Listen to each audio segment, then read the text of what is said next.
Muy bien, momento de recibir un colega, César Bianchi. Ustedes lo conocen por la pantalla de Canal 4. Algunos, los más vinculados al consumo de periodismo escrito, lo pueden recordar por años ejerciendo también el más viejo de los oficios, como lo ejercemos todos nosotros, pero en el ¿Qué pasa?, el suplemento semanal que salía con el diario El País, y luego por algunas otras incursiones en el exterior, pero ahí centrado ya generalmente en el ámbito de la crónica literaria, que es el que nos convoca hoy porque sacaste un libro nuevo que se llama Muertos acá nomás y que reúne una serie de casos de crónica roja, bueno, nada, contados en un plan literario y no solo periodístico, ¿no? Así que bienvenido, gracias por andar por acá, Checho. Muchas gracias.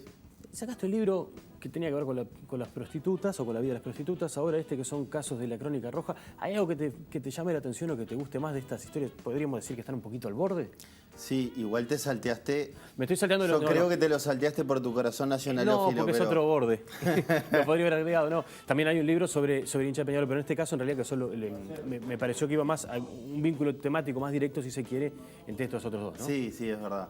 En realidad, los tres comparten un hilo conductor que viene a ser historias de, ¿no? Historias de vida, en los tres casos. En los otros dos es más marcado historias de algo, o sea, o de gente que se dedica a algo, como es el caso de la prostitución, o de gente que siente la pasión por un equipo de fútbol. Y en este caso son casos que llegaron a los medios por tragedias o por accidentes o por un desborde de locura, ¿no? Pero son casos que ya estaban entre nosotros porque la gente los había podido apreciar en los noticieros, en los diarios, en la radio, pero intenté contarlos de otro modo. Intenté contarlo desde la crónica, o ahora está de moda decir periodismo narrativo, y también, algunos menos utilizan el término periodismo de autor, que me parece demasiado rimbombante, ¿no? Y ahora parece que todo es de autor, el vino es de autor, la comida es de autor, la literatura es de autor. Pero bueno, sí advertirle al lector que no es literatura, digamos. Si bien en la crónica se toman prestados herramientas de la literatura, sigue siendo periodismo y sigue siendo casos reales. Además hay una cosa que es notoria y que tiene que ver con mucha investigación. Cada uno de los casos salta a la vista al leerlo, que has entrevistado en algunos casos víctimas y en otros también has podido llegar a victimarios, o que has tenido acceso a expedientes judiciales y demás, y con todo eso contás historias que hemos recibido, sí, de repente con un bombardeo 3 o 4 días en los medios, a través de los informativos y de los diarios y demás, y después desaparecen, ¿no? Sí. Entonces ahí yo pensaba también, ahí empiezan los juegos de desafío y saber dónde está el límite. Cuando uno empieza a tener mucha información, dónde acota y después hasta dónde contar. Me quedo con lo que contó todo el mundo, pero lo cuento mejor porque tengo más datos. Avanzo y trato de entender, por ejemplo, qué pasó por la cabeza de un tipo que mata a la suegra, a la esposa y a los hijos. ¿Por dónde vas decidiendo establecer límites? En realidad intento no ponerme límites. El único límite es no llegar a... no engañar al lector. Ser deshonesto con el lector digamos, hasta ahí no llego, con eso no transo. Y después, bueno, mucha gente notaba demasiados detalles, ¿no? Escenas muy detalladas. Y me preguntaban, ¿vos estás seguro que no inventaste nada? No, estoy seguro. En todo caso, pregunté muchísimo hasta el hartazgo y llegué a esos detalles, a esa minucia, preguntando cada vez más. Pero el enfoque me lo pedía, digamos, yo sentía que me lo pedía cada historia. Unas concentrarme de repente en un personaje o en dos, o a veces cruzando esos personajes, en otros con una suerte de relato, si se quiere, un poco más cinematográfico, pudiendo ir para atrás y volviendo, o la elipsis, saltearte algo que parece obvio. Intenté tomar esas herramientas de la literatura para aplicarlas al periodismo. Bien. Y sin duda me conmoví con más de un caso, ¿no? Sí, es lógico y es notorio. Además, hablamos de casos que han llegado de los medios, hablamos del poder de la información, y hay uno que me resulta particularmente interesante, que en su momento lo habías publicado y ahora lo retomás, no me acuerdo ahora el nombre exacto, pero es algo así como que fueron juzgados por la televisión, lapidados por la TV. Sí, en realidad es el caso de una familia que tenían a la hija, no sé si se acuerdan mucho de la gente de repente, pero bueno, una niña que la llevan a hacer una revisación, le habían puesto una crema para paspaduras y eso se confunde con que había sido una chica, que eran pruebas de abuso, y la familia pasa a vivir una especie de calvario que fue potenciado por el mal ejercicio periodístico. Sí. ¿Qué rol jugamos nosotros? Cuando tanto se ha hablado también de la crónica roja y la sensación térmica y demás, vos que te metiste en estos casos que son de repente de los más pesados y que más ruido hicieron, ¿dónde nos ves? Y bueno, en ese caso me parece que actuamos mal, ¿no? Digamos, yo no cubrí ese caso, pero digamos, en una suerte de autocrítica en voz alta o de mea culpa, creo que los colegas que les tocó cubrir esa instancia no actuaron bien y algunos de ellos lo admiten, digamos. Con el diario Lunes dijeron, estuve mal. Otros se mantienen en sus 13 y dicen, no, a ver, yo tenía fuentes confiables. Caso de George Almendras, ¿no? Y me tiré a la piscina porque me lo dijo fulano de tal. Bueno, está bien.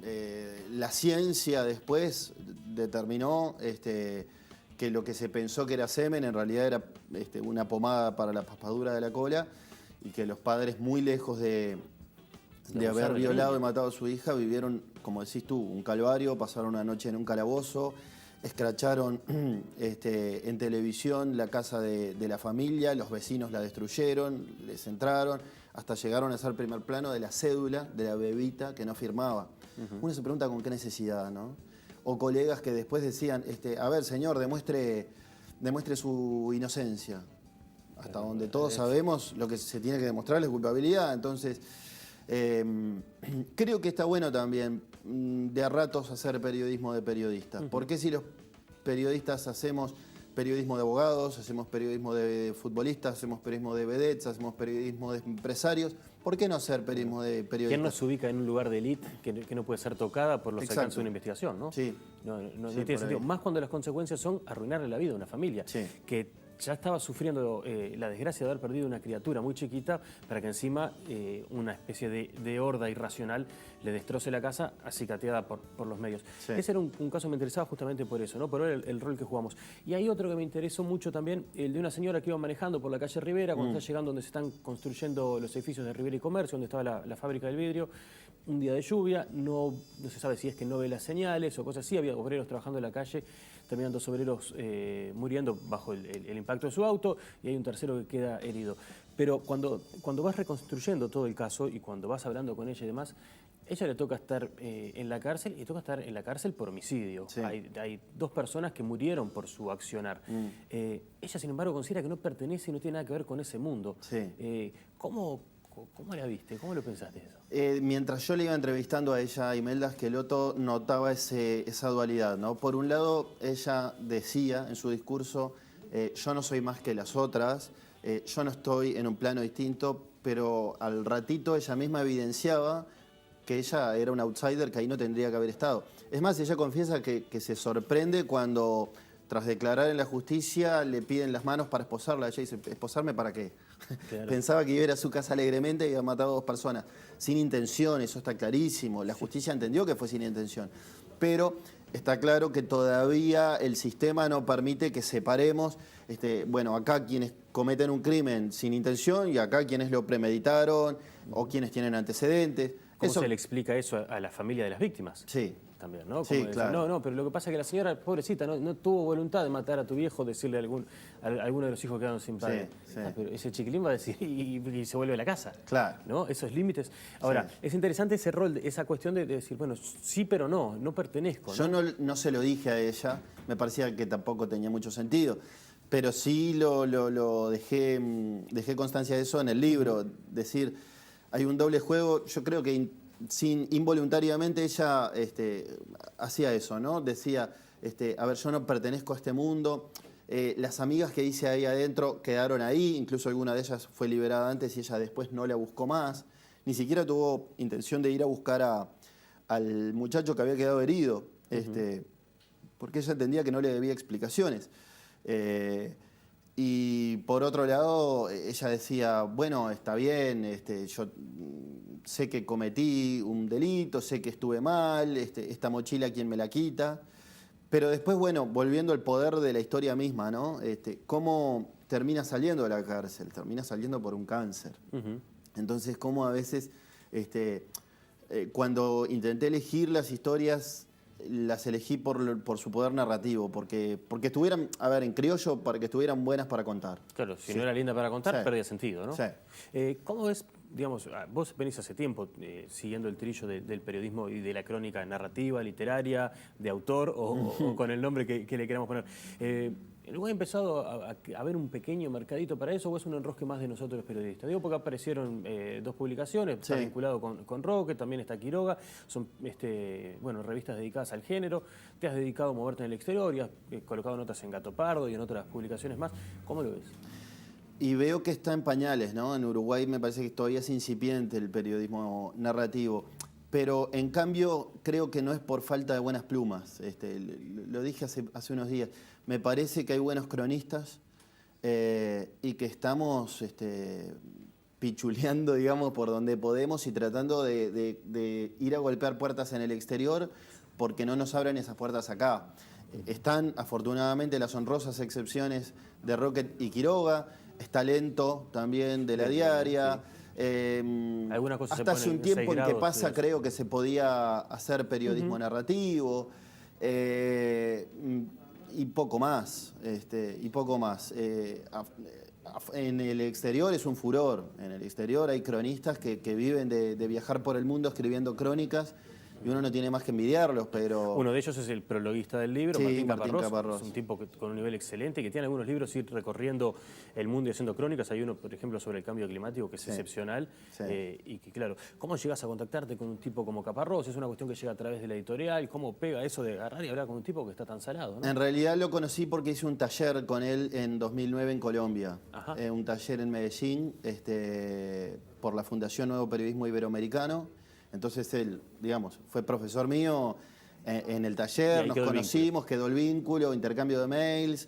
Yo había tenido oportunidad de llevarle libros míos, él me regaló libros de él y quedó el vínculo. Con Leila Guerriero también tengo muy buena onda porque Leila es editora mía en Gato Pardo. También hice muy buenas migas con Alberto Salcedo Ramos, a quien le atribuyo una cita en el comienzo del libro, un colombiano que es todo un personaje y para mí tiene una de las plumas más deliciosas del continente. Cuesta entrar, digamos, pero está la satisfacción de hacer lo que a uno le gusta y de saber que el lector, después que conoce el género, no puede dejarlo. Le encanta leer este tipo de textos, ¿no?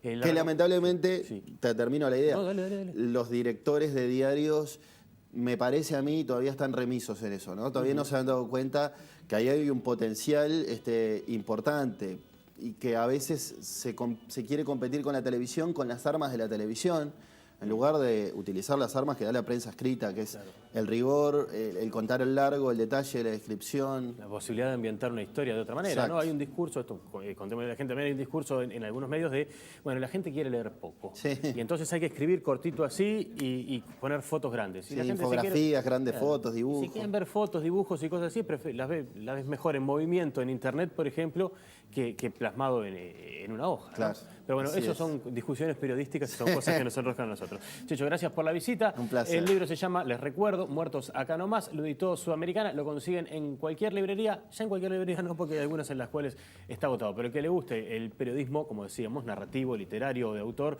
o el que le guste la crónica roja, tiene un material para disfrutar como loco, ¿eh? Hacemos una pequeña pausita, gracias por la visita, Chicho. Por favor, un placer. Seguimos con la mañana.